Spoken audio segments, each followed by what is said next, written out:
Baiklah, selamat datang di channel gue. Finally ya, bentar gue mati dulu wifi, bukan wifi, apa sih namanya? Oke. Nah, akhirnya cukup jelas ya. Baik, selamat datang yang baru datang ke sini ke channel gue, channel bisnis kopi, Uncle Joe Coffee Shop, channel bahas tentang industri kopi, tapi lebih banyak ke bisnisnya, ke sisi entrepreneurnya. Karena gue nggak gitu tertarik sama perbijian ya. Gue lebih tertarik sama persusuan. Perbijian gue nggak gitu suka ya kan. Ini persusuan lah yang lebih enak. Nggak bercanda ya. Jadi gue beberapa hari ini nggak hilang mood buat ngonten, bukan karena guanya tapi lebih karena lingkungannya. Ada momen-momen dimana lu tau dong, di momen-momen masa PSBB begini ya, kita sebagai owner bisnis ya, punya kedai, kalau sepi itu kan bete ya. Walaupun kita tahu ngukur bisnis itu kan nggak cuma daily harian doang, tapi bisa hitungannya tuh jangka waktu 2 bulan, 3 bulan, 1 tahun, 5 tahun. Tapi kan ketika activity hariannya, ketika lu punya omset begitu, ngeliat kedai lu sepi kan bete ya, moodnya jadi nggak enak gitu. Nah itu yang terjadi beberapa hari lalu. Dan ditambah gue baru servis kamera. Kan gue jujur kalau kalian lihat Instagram gue, udah jarang banget posting foto baru ya.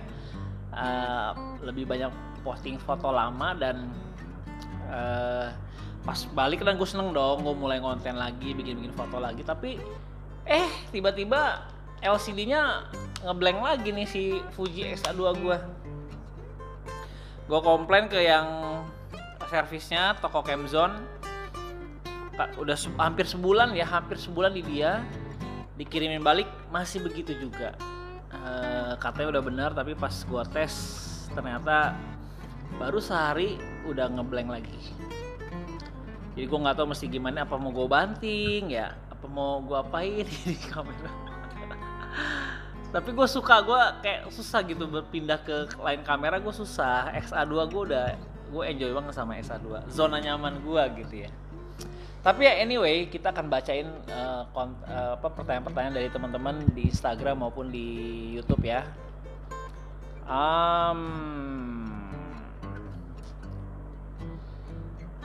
Harusnya dirilis tanggal hari Minggu kemarin nih, tapi tanggal 17 harusnya rilis video ini. Tapi karena gue moodnya hilang tuh saat 3 hari itu tuh, sebel banget lah gitu. Lagi ngomong tengah jalan tiba-tiba, Uncle, aduh, gue kayaknya perlu pindah bikin studio baru kayaknya gue nih.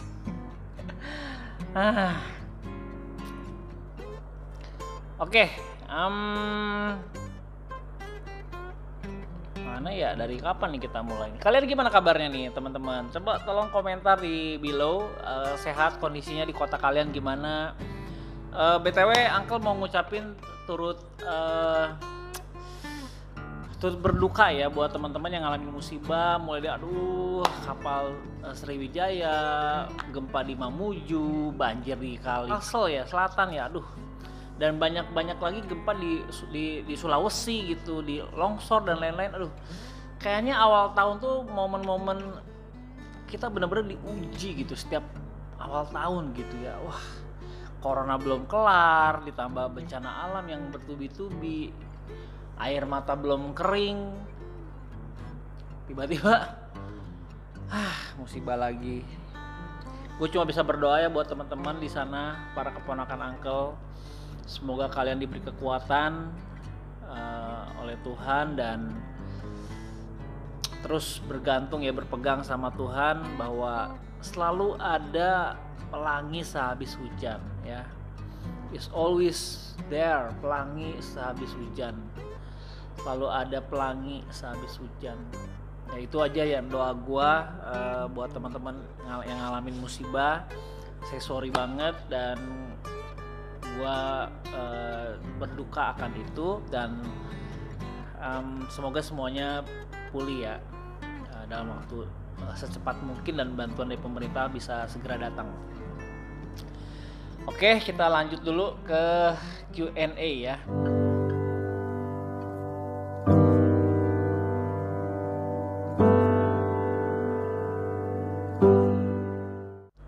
Kita mulai dari tutorial hazelnut latte, ice hazelnut latte. Dari Adiwena Dwi Cahyo. Uncle punten mau nanya, kalau yang resep Kopsus pakai sirup gini gak? Apakah pakai creamer kayak yang gula aren ya Uncle? Oke, untuk yang resep Kopsus sirup-sirup gini ya, yang kopi susu yang pakai flavor ya, latte, hazelnut, popcorn, anything flavor, dia nggak pakai creamer seperti kopi susu ya. Kenapa? Kalau latte itu kan memang tipis ya, apalagi ice ya, ice latte itu lu ketika mencair ya udah gitu watery gitu.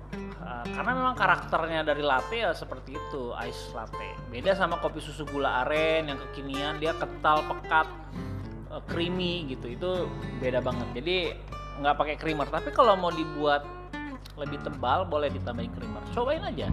Kalau menurut gua lu R&D aja sendiri. Satu kata, wih, oke, itu yang di Alase Kopi ya, Alase Kopi. Oke, ini gue ada kemarin di hari Sabtu minggu lalu ya, ada bikin tutorial bonbon kopi dari Spanyol ya. Wah, terus seru dan luar biasa, responnya begitu cepat, kencang. Oke, ini ada dari Diah Retno. Halo Mbak Diah Retno. Mas, dalam simple management,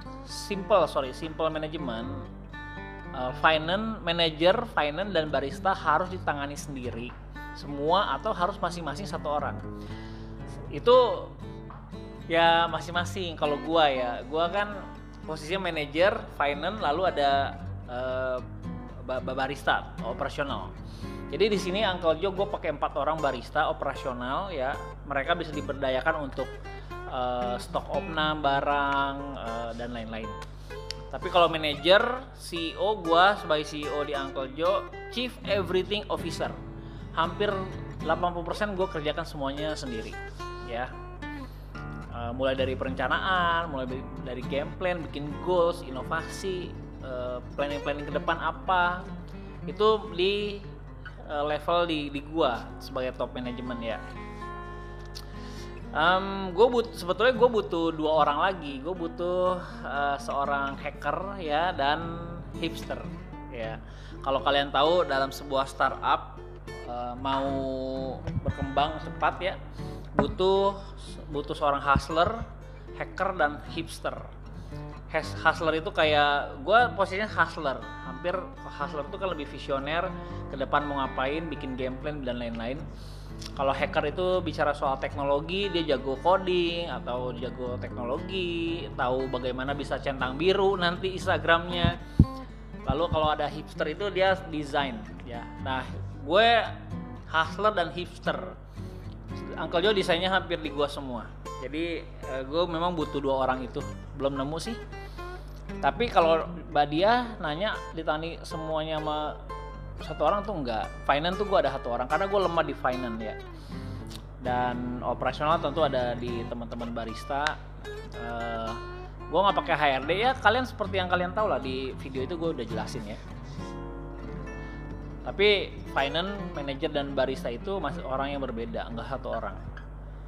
Kalau semuanya sendiri, mungkin gue meninggal duluan kayaknya gue. Kelar udah hidup gue. Oke, apa lagi? Oh, dari Mail PNDRS, Mail ya, gue panggilnya Mail aja. Mesinnya apa yang Uncle pakai? Gue pakai mesin Promec Club Me ya. Dia satu grup sama Rancilio dari Itali.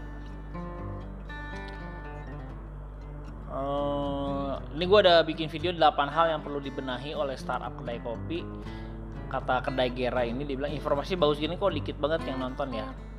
Iya, karena gue bukan influencer, gue bukan artis dengan nama besar, I'm just ordinary man ya yang suka kopi, yang bercerita lewat kopi. Jadi gue butuh konsistensi setiap hari ya. Kalau kayak Agung Hapsah kan, dia bikin videonya 6 bulan sekali, itu pun kalau ada yang bayar. Kalau enggak dia nggak bikin apa-apa. Wah, luar biasa.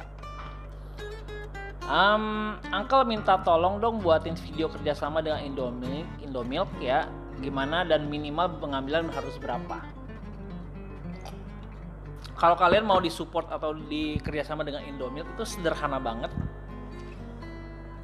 Kalian tinggal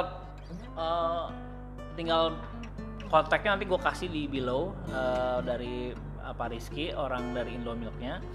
Tapi poinnya gini, Indomilk itu menurut gue brand yang memperlakukan konsumennya sebagai mitra, seperti mitra. Jadi dia tuh kalau misalnya kita udah kerjasama atau pakai produk Indomilk, yang gue suka, dia tuh nanyain gitu, Uncle lu butuh apa gitu, lu kira-kira mau promo apa biar gue support, kira-kira lu kurang apa nih, chiller masih ada gak gitu, apa freezer mau nambah lagi gak. Mereka sampai sebegitunya. Dan itu menurut gue nilai yang tidak dimiliki oleh brand-brand susu yang lain.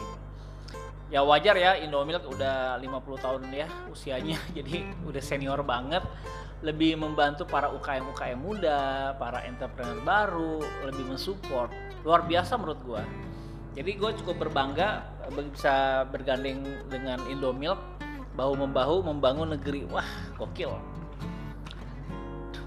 Ya, jadi kalau harus berapa secara teknis ya lu butuh 15 sampai 20 karton ya kalau mau disupport chiller ataupun mau kerja sama yang lain-lain.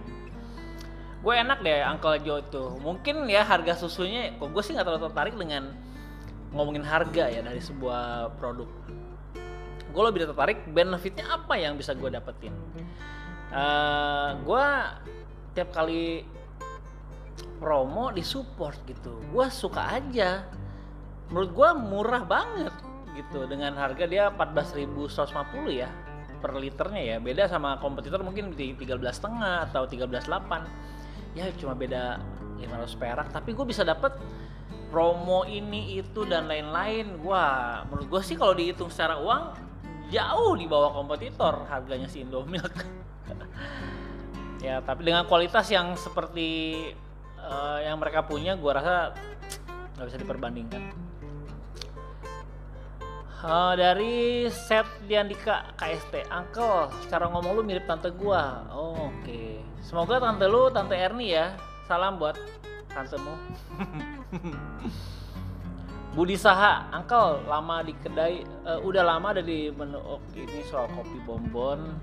Lalu ada, ini menarik nih, dari Atilah Arifki Parici.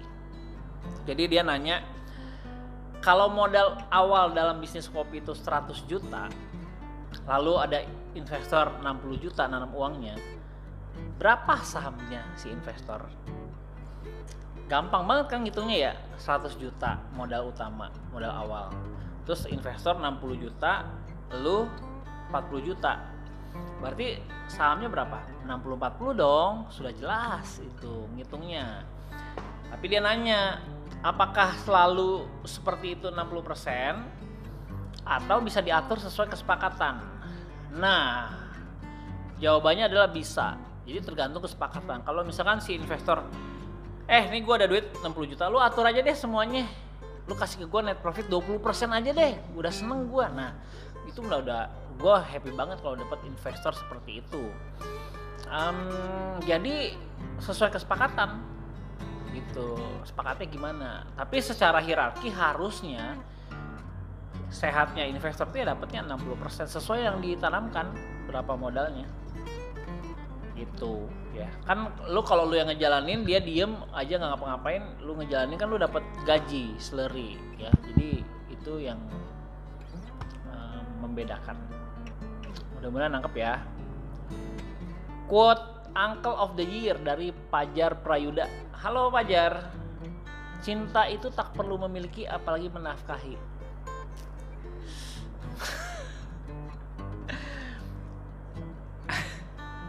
Itu perlu level yang berbeda ya. Mencintai tanpa harus memiliki itu is different level ya.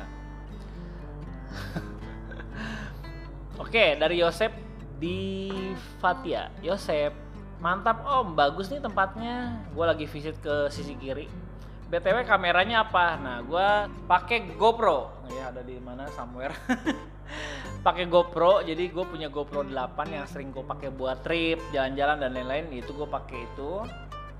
Jadi ya udah gue kalau visit kemana-mana pakainya GoPro. Lebih enak ya, simple, kecil, gampang. Oke, frotting ya. Ini nanya soal frotting, berapa lama nge-frotting. Oke, kalau soal berapa lama frotting susu. Frotting susu itu secara kalau lu berdasarkan SCA ya, Specialty Coffee Association, itu ada standarnya dari 47 derajat sampai 60 sekian derajat kalau nggak salah, gue lupa. Tapi menurut gue memang secara kesehatan kalau susu di frotting di atas 47 derajat dia akan rusak enzimnya atau vitaminnya lah, kandungan yang bermanfaat buat tubuh kita jadi rusak gitu kalau di frotting terlalu lama atau dipanas terlalu lama. Tapi kan kita minum kopi kan bukan mau nyari susunya vitamin kan kita minum kopi memang mau minum kopi pakai susu gitu, jadi bukan mencari enzimnya ataupun vitaminnya. Itu logika gue ya. Kalau lu perhatiin di Ritan Arsela ya, kalau dia ngefrotting susu diantepin aja udah di depan mesinnya gitu sampai berasap begitu panas. Karena nggak penting gitu susu di kalau kopi, ini logika gue ya. Gue nggak tahu deh kalau menurut kalian. Kalau lu mau nyari susunya yang sehat vitamin ya minum aja susunya langsung kayak gue. Kan kita mah nyari kopi ya kalau minum kopi. Mau frottingnya berapa menurut gua, tapi berbeda-beda nih. Kalau dari mesin yang kayak gua single group ini mungkin bisa 30 detik jadi frottingannya. Kalau di mesin yang lebih mahal kayak La Marzocco mungkin cuma di bawah 10 detik ya udah jadi microfoam frottingannya. Ya tergantung mesin. Tapi anyway, masing-masing mesin beda-beda. Gue juga punya mesin yang thermoblock yang pumpnya gitu, itu bisa dapetin microfoamnya buat latte atau buat cappuccino itu bisa di atas 1 menit gitu. Jadi tergantung beda-beda. 1 menit pun suhunya belum panas-panas tuh. Gitu ya kalau soal susu frotting. Oke, ini dia nih dari After Bitter. Wih, Bang, saya mau bikin kedai kopi di dalam komplek, tapi orang-orang komplek nggak ngizinin karena bilangnya bakal ribut. Gimana Bang solusinya? Ya jangan bikin di dalam komplek solusinya. Ya dong, kan nggak dapat izin kan? Kalau lu paksain ya sesuatu yang dipaksakan tuh nggak bagus. Karena kedai kopi itu public area, perumahan private area. Lu mau buka public area di dalam private area. Nah itu kan kalau private area-nya tidak mengizinkan, ya nggak bisa dipaksain. Sesuatu yang dipaksain nggak bisa, akan dampaknya akan buruk. Jadi sebaiknya cari tempat lain aja, jangan di dalam perumahan. Kenapa ada tempat-tempat yang bisa buka di dalam perumahan? Karena dapat izin dari kiri kanan tetangganya. Di Bogor ada satu tempat namanya ya Brand X, gue kenal banget di dalam di Taman Kencana. Dia buka bagus banget, tempatnya oke, proper, dan sayangnya kalau rame udah ribut dah, tetangga tuh udah pada komplain lah. Jadi nggak bisa berkembang. Mau rame susah, nggak rame susah juga. Jadi sebaiknya kalau mau bikin coffee shop, dia kan public area ya lu bikinnya di public area lah, jangan yang di private area. Mas, beli sofanya di mana? IKEA. IKEA. Ukuran sofanya berapa? Mungkin 1,2 meter ya. Lu coba cek aja deh bro, di IKEA ada kok. Nah, Black Panther, widih. Ini dari negara Wakanda kayaknya. Uncle, minta sarannya dong. Saya mungkin akan buka coffee shop di awal April tahun ini. Apakah menurut Uncle fine-fine aja di tengah pandemi atau yang tengah meningkat? Saya udah lama, udah nyaman banget ngikutin video-videonya Uncle. Mohon pencerahan. Menurut gue sih bagus, pantang mundur, hajar aja, sikat terus kalau gue. Karena nunggu pandemi itu nggak ada ujungnya, men. Mau sampai kapan gitu kita nungguin pandemi kelar, itu nggak ada ujungnya. Sebaiknya sih udahlah, hajar aja lah. Worth it ya untuk mencoba, itu masih worth it banget. Yang penting lu melangkah ke medan pertempuran dengan perlengkapan yang lengkap. Bukan soal tools, COVID tools dan raw material, bukan, tapi lebih ke strategi lu apa. Lu mesti jelas tuh sebelum lu masuk ke pertempuran. Peluru lu apa nih? Lu punya peluru, amunisi lu apa? Lu mesti punya banyak ya.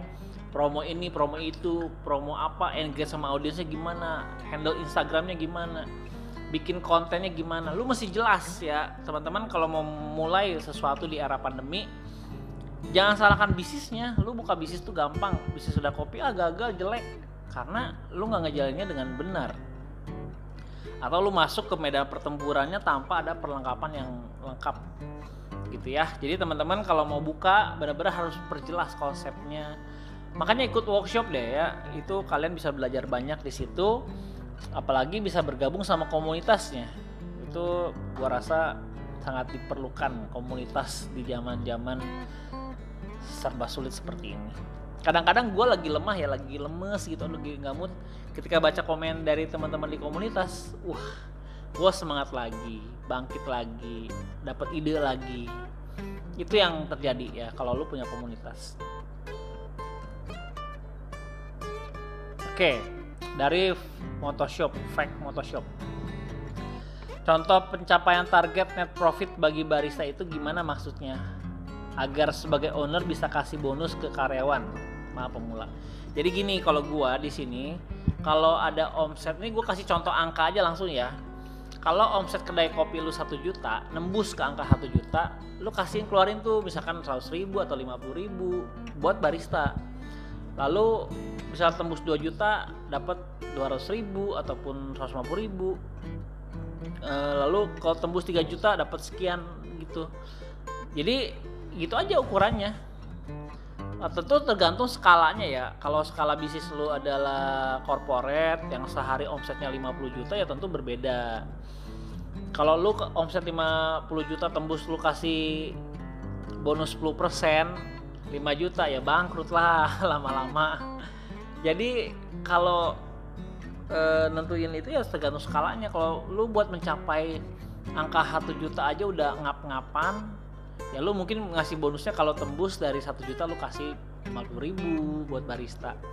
Kalau sebulan semuanya di atas 1 juta dapat berapa? 50.000 kali 30 udah 1,5 juta. Dibagiin tambahin di luar gaji, lumayan loh itu, gede. 1,5 keluar sebulan ya. Jadi contohnya begitu. Maaf mas, mau nanya, kalau seumpamanya pelanggan tidak sesuai ekspektasi kita BP, bisa lebih lama dari prediksi kita, bisa lebih lama kan dari prediksi kita. Lalu cara buat mengatasi masalah BP yang gak sesuai prediksi itu gimana mas? Nah, BEP itu kita kan sebelum mulai bisnis kan pasti ada forecastnya, ada estimasinya kan. Penjualan misalkan kita sehari targetnya 100 cup per hari, itu penjualan tinggi atau penjualan sedang. Rendahnya mungkin 50 cup, tingginya mungkin 150 cup ya per hari. Jadi kita udah punya rencana dong sebelum mulai bisnis. Oh, target kita berarti sehari 100 cup atau sehari 50 cup. Kalau dengan 100 cup per hari kita bisa BP 10 bulan, berarti kalau 50 cup per hari BP kita berapa? 20 bulan. Kan gitu kan ngitungnya kan. Jadi kalau nggak sesuai dengan ekspektasi atau prediksi forecast kita, terus kenapa emangnya? Ya jalan aja terus jalanin supaya tetap kejar gitu BP-nya. Meleset itu hal yang wajar dan nggak perlu ditakuti. Kalau lu bikin satu goals BP 12 bulan terus meleset, bukan berarti itu adalah kiamat dari bisnis lu gitu. Ya lu harus kejar lagi digenjot lagi gitu, semangat lagi untuk ngejar. Kalau misalkan jangan patah semangat gitu dalam mengejar sebuah goals. Meleset itu hal yang wajar. Lalu cara mengatasinya gimana? Di replanning, bikin game plan ulang, dikejar lagi potensi apa yang belum dimaksimalkan. Karena banyak begini loh, orang buka kedai kopi yang dia jual cuma kopi aja gitu. Kalau gue kan enggak, gue buka kedai kopi, gue jual hampir semuanya. Diri gue pun gue jual. Kalau ada yang mau ngejar BEP demi, ya kan, hari gini loh. Apa bahkan ya waktu masuk era pandemi, aduh gue bener-bener gila banget dah. Saat itu gue terima jasa disinfektan, lu bayangin aja loh. Ya gue punya mesin kompresor kan, beli disinfektan, gue terima jasa nyemprotin rumah orang. Demi apa? Demi selamat dari era pandemi ini. Poinnya adalah maksimalin potensi bisnis lo gitu, nggak cuma jualan kopi, jualan susu kah, jualan beans kah, jualan merchandise kah, whatever gitu ya.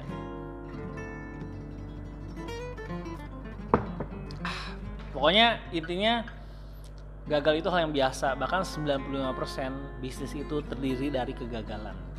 Jadi teman-teman harus siap-siap untuk mengatasi kegagalan. Jadikan kegagalan itu sahabat kita, bukan musuh. Wajar gagal, wajar usaha sepi, pelanggan gak ada yang datang. Kita belajar sesuatu apa yang perlu diperbaiki, apa yang perlu di-upgrade. Apa gue kurangnya apa ya? Oh, barista gue cembetut mulu ya. Oh, gue mesti ngapain ya? Hospitality-nya di-upgrade. Jadi kegagalan itu bukan hal yang buruk yang harus kita takutin. Contohnya belajarlah dari petani ya. Petani itu kalau gagal panen tuh ruginya jutaan ya. Jutaan ruginya.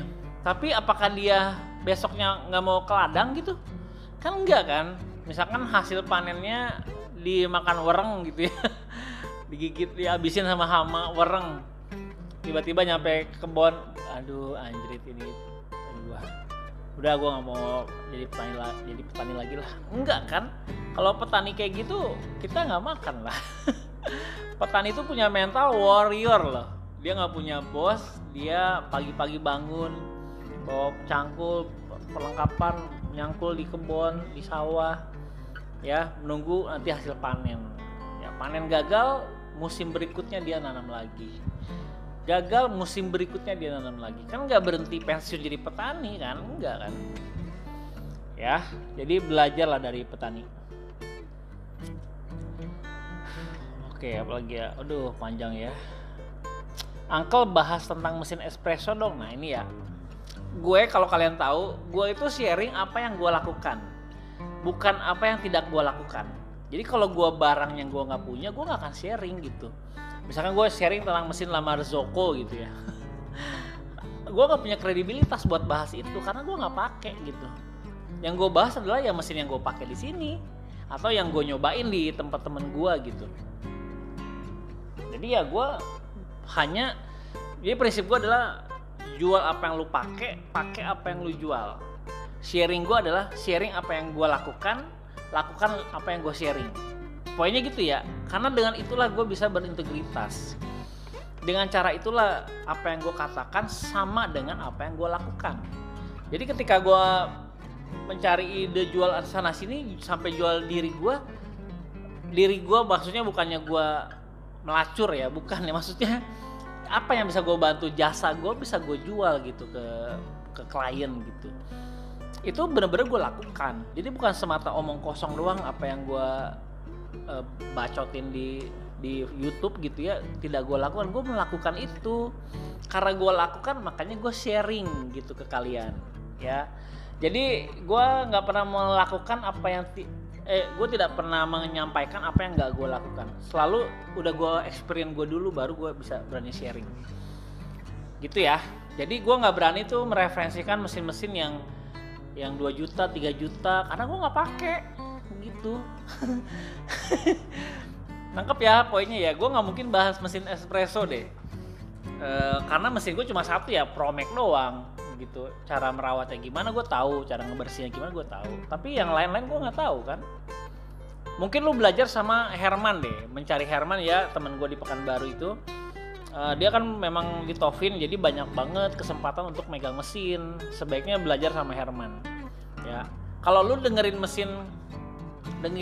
orang nge-review mesin, padahal dia nggak punya kedai kopi, dia pakai buat di rumah dia doang. Karena lapangan tuh berbeda loh. Lu 100 cup per hari sama mesin yang harga 2 juta, gimana rasanya bisa konsisten? Gitu, nangkep ya? Dan lu dengerin omongan orang yang dia nggak punya kedai kopi gitu, dan dia nggak pakai barangnya. Banyak yang datang ke gue loh nanya, "Uncle, gue beli mesin ini gara-gara reviewnya ini, reviewnya itu." Terus gue tanya dia punya kedai kopi gak, dan di kedai kopinya pakai atau enggak. Jawabannya enggak, ya kan susah ya. Jadi ya, ini gara-gara si Imron kayaknya gue gatel-gatel nih. Imron. Gitu ya, jadi gue tidak akan membahas hal-hal yang gue nggak punya kredibilitasnya. Gitu ya.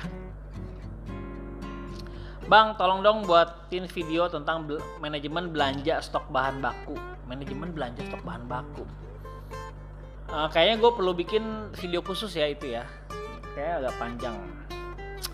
Uncle, maaf mau nanya. Nah ini seru nih. Dari Salsa Aurora. Fadilia betul. Uncle, maaf mau nanya. Saya mau buka street coffee. Wah. Dan minuman kekinian gitu di wilayah Pasar Tanah Abang. Tanah Abang nih, marketnya Pasar Tanah Abang. Pasar ya, Tanah Abang. Kita tahu kalau pesaing kita tuh tinggi banget, karena di situ bisa dibilang 98% Starling nguasain market. Lu tahu ya, Starling tuh Starbucks keliling ya. Ya keliling-keliling lah pokoknya ya. Starbucks keliling itu dibilangnya Starling. Bener gak sih Starbucks keliling? Bener ya? Atau ada star yang lain? Kira-kira ada gak solusi, Uncle? Mengingat pesaing kita ini gak bisa kita pandang kecil, karena memang market di Pasar Tanah Abang bukan yang 100% bisa ngeluarin kocek besar dengan sekedar minum kopi. Kalau udah lu sendiri udah yakin ya bahwa susah gitu kalau nge-grab market yang 98% mereka Starling. Kalau saran gue untuk masuk ke level situ, kalau gue ya, ini saran gue aja nih. Kalau gue jadi lo di situ mau buka di Tanah Abang, gue mendingan comot legend di satu kota, di daerah tertentu. Contohnya di Bandung ada Kopi Aroma. Gue ngambil aja Kopi Aroma, jual dengan brand Kopi Aroma Bandung. Kalau gue, atau Bogor Kopi Liong, ya gue dengan brand Kopi Liong aja gue jalannya. Ngapain gue pakai brand baru yang belum jelas masa depannya. Kan udah terkenal Kopi Liong Bogor ya kan. Lu tinggal buka dengan brand booth, dengan branding Kopi Liong. Gue rasa nggak apa-apa Kopi Liong, karena dia bukan brand yang mempermasalahkan orang pasang banner-banner gitu. Kayaknya nggak apa-apa deh. Lu buka aja Kopi Liong Bogor, kopi khas Bogor, Kopi Liong Bulan. Dengan harga satu cupnya 3.000, 4.000 ya. Dikemas dengan modern, mungkin bikin kopi susu gula arennya dari Kopi Liong, macem-macem. Kalau gue jadi lu ya, tapi kalau lu mau coba dengan brand baru ya silahkan, saingan lu dan tadi udah lu bilang 98% Starling, dan lu udah tahu 100%, ini dia tahu loh, bukan yang 100% bisa mengeluarkan kocek besar. Ya udahlah, bermain dengan brand yang kuat di daerah tertentu. Kalau misalkan Medan lu ambil satu legend di daerah yang dimana nggak ada yang jual kan. Di Tanah Abang kan nggak ada yang jual legend loh. Mungkin dia cuma beli sasetan Kopi Liong juga dia bisa jual dengan itu, tapi lu olah lagi dengan bahan dasar legend dari kota tertentu. Gua rasa itu jadi satu pembeda dengan Starling tadi. Gitu ya, semoga sukses. Kalau gua ada kesempatan gue pengen tuh buka. Paman buka kursus gak untuk manajemen kopi? Buka. Silakan WA ya. Oke, ini dia di video cara ngurus perizinan usaha kedai kopi. Yang dimaksud 4,8 M itu juta atau miliar? Oh, kalau million kan kalau di YouTube kan juta ya, million itu Inggris ya. Maksudnya 4,8 M itu 4,8 miliar per tahun. Itulah dibilang bukan UKM lagi, dia udah corporate. ya CV atau PT, intinya dia udah keluar dari zona UKM gitu. Gue masih di bawah, gue masih UKM karena omset per tahunnya belum nyampe 4,8 miliar per tahun. Kak, tanya dong, kalau jualan literan gitu lewat ojol tahan berapa lama di luar kulkas? Sepengalaman gua, selama gua ngirim-ngirim, selama di luar kulkas tuh 3 jam, 4 jam. Karena kalau lu jualannya via ojol online, artinya kan lu bukan jarak yang jauh gitu, bukan ke Bandung, ke Bali atau kemana ngirimnya kan. Gua kalau ngirim keluar kota, Jabodetabek, Bandung, Bali, Yogyakarta, itu gue pakai Paxel. Kenapa pakai Paxel? Karena dia punya satu-satunya ekspedisi yang punya chiller. Kalau ngirim ke Jakarta, ke Bandung, produk kopi gue aman gitu ya. Jadi kalau cuma 2 jam 3 jam ojol kan nggak ada yang 3 jam kan. Mungkin Grab same day ya. Kalau ngirim ke Cibubur gitu perjalanannya mungkin lumayan lama. Itu pun nggak nyampe 1 jam 2 jam, masih tahan kok di itu, di luar kulkas. Oke, thanks sharingnya Uncle. Oke, thank you juga. Apalagi oke, ini soal QR code ya. Bisa gak Uncle aplikasi dari QR code-nya membuat kartu member gitu dan langsung connect ke aplikasi kasir yang bisa diatur untuk member dapat potongan harga? Gua melakukan itu tapi dengan cara manual. Jadi gua bikin barcode ya, taruh di meja-meja untuk jadi member Uncle Joe, lalu di sistem gue input manual tuh. Oh, member ini masuk, gue masukin satu-satu ke aplikasi kasir. Tapi kalau mau yang langsung connect biasanya itu udah disediakan oleh si POS-nya. Kalau mau jadi membership buat dapetin database ya dia ngirim, kasih nih QR code-nya atau link-nya. Biasanya begitu ya. Dan itu berbayar, jarang yang gratis gitu-gitu. Karena benefitnya udah level mencari database. Udah mau 40 menit lagi. Memang kalau Q&A kayaknya panjang ya. Paman, kapan workshop ada lagi? Tanggal 31 Januari, Februarinya tanggal 28 akhir bulan, 28 Februari. Ikutin di Instagram aja. Instagram gua cukup update kok soal workshop. Pertama bersihin mesin kapsiler. Oke. Di video kemarin kan hari Minggu gue bikin ngebersihin kapsiler ya. Itu bener-bener gue siram itu pakai air si kapsilernya. Bener-bener gue cuci kayak nyuci steam mobil gitu. Jadi gue sikat semuanya. Ada yang nanya nggak koslet? Ya enggak lah, kan nggak dinyalain listriknya. Kalau dinyalain ya koslet. Jadi jangan dinyalain listriknya. Kalau udah kering, gue nggak mungkin nyuci terus sehari gue pakai, gue diamin dulu mau 2 hari 3 hari gitu. Sampai yang ini nih kapsiler ini sampai dia kotor. Ini kurang lebih per minggu lah gue pasti cabut, gue cuci, gue sikat gitu ya. Kalau dia kotor baru gue sweep lagi. Gue punya 2 anyway, kapsilernya gue ada 2. Jadi yang ini lagi dipakai itu ya udah gue bersihin, gue diamin dulu. Jadi ketika ini udah kotor gue tarik, gue ganti lagi sama yang baru. Jadi begitu, gue punya 2. Oke. Jadi jangan langsung udah basa-basa lu colok ya. Gue nggak bertanggung jawab kalau itu koslet. Nggak koslet tuh bang, nggak dimandiin. Ada yang nanya juga soal koslet, bener juga ya. Gue mesti disclaimer nih. Wah bahaya nih kalau ngikutin gue, koslet semua itu kapsiler. Gawat. Oke, soal MOU, nah ini menarik nih. Persis yang aku alamin bang, curhat dia nih. ARS ya.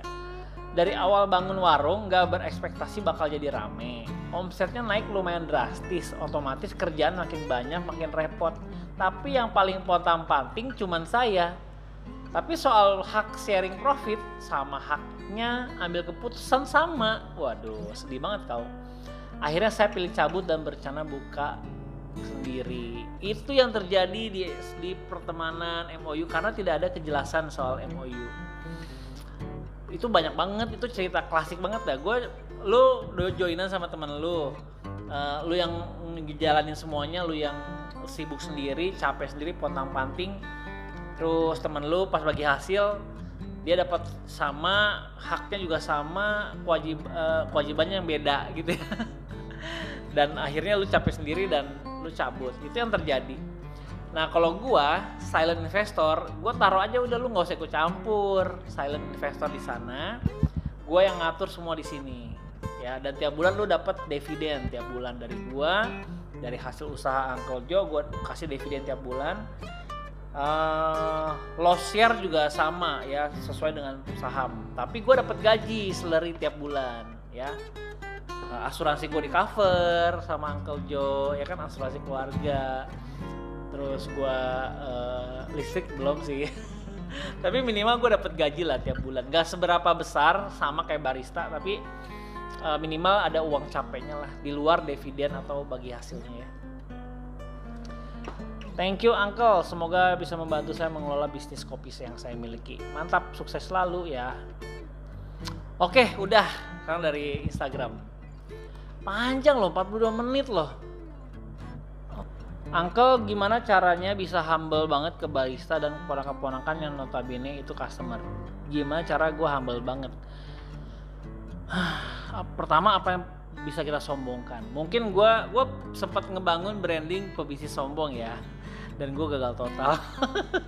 Gue pengen ngikutin Denny Sumargo gitu, pebasket sombong. Ternyata memang karakter dia bisa seperti itu, dan gue nggak bisa tuh. Mungkin awal-awal wajar kalau orang kenal gue mungkin sombong gitu ya. Tapi karakter gue nggak begitu, susah gitu. Karena mungkin gue jujur apa adanya, kalau ngomong juga sok-sok apa adanya gitu ya. Jadi kesannya mungkin gue sombong. Tapi ternyata banyak yang bilang, Uncle gimana caranya bisa humble. Gue nggak tahu perspektif mereka humble tuh apa. Tapi bagi gue pribadi, gue nggak bisa menyombongkan diri lah.